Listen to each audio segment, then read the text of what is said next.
इन्हीं का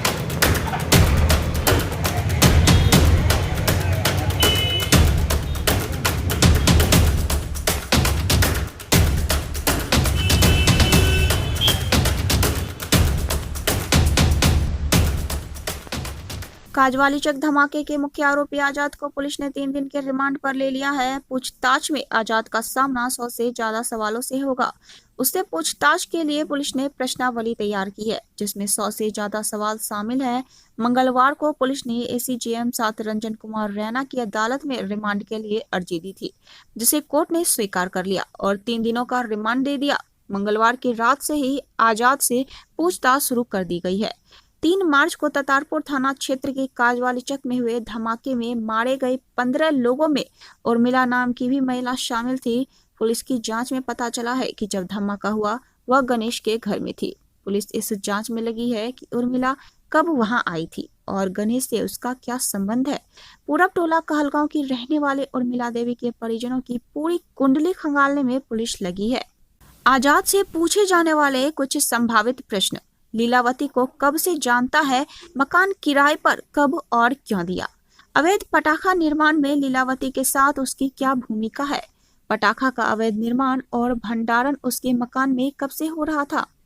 इस अवैध कारोबार में लीलावती उसे कितना हिस्सा देती थी? पटाखा के अवैध निर्माण के लिए बारूद कहां से लाया जा रहा था? बारूद के अवैध खेल में राज्य के बाहर किसी का हाथ तो नहीं? जिस दिन धमाका हुआ उस दिन लीलावती के घर कितना विस्फोटक था? पटाखा का निर्माण किन किन जिलों में सप्लाई की जा रही थी? धमाके के बाद वह क्यों लापता हुआ और भागकर कहां चला गया था? लीलावती और महेंद्र के अलावा उस जगह किन घरों में पटाखा निर्माण हो रहा था? लीलावती के ससुर से कब और कितने में जमीन और मकान खरीदा था? ग्रिल बनाने के कार्य से उसकी कितनी आय है और संपत्ति कहां कहां है? डीआईजी ने एसएसपी के साथ एसआईटी की पूरी टीम के साथ बैठक की। काजवाली चक धमाके में पुलिस की जांच को लेकर डीआईजी सुजीत कुमार ने सोमवार की शाम लगभग 3.5 घंटे बैठक की।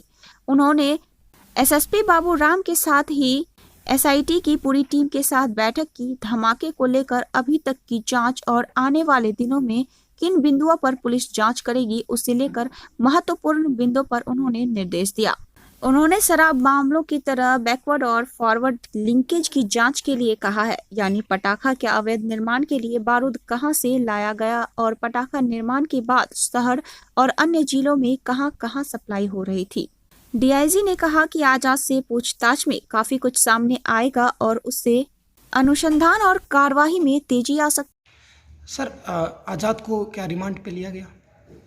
आज़ाद के लिए रिमांड पर लेने के लिए हम लोगों ने अर्जी दी थी कोर्ट में, जो मंजूर हो गई है।